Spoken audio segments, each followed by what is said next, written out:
Ассалаумағалейкум достар, сіздермен бірге мен Нұржан Сағынасыз және сіздермен бірге мен Нұрали.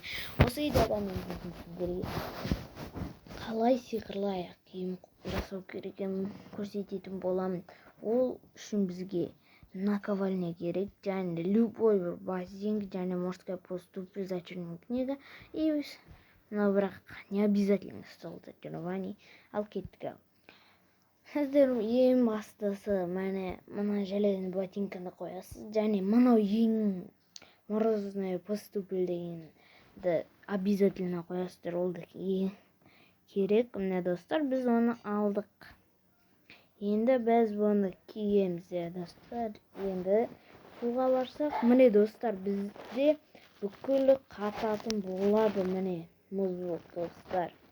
Осылайша сіздерде, бірақ мұны олай естіп сына береді достар.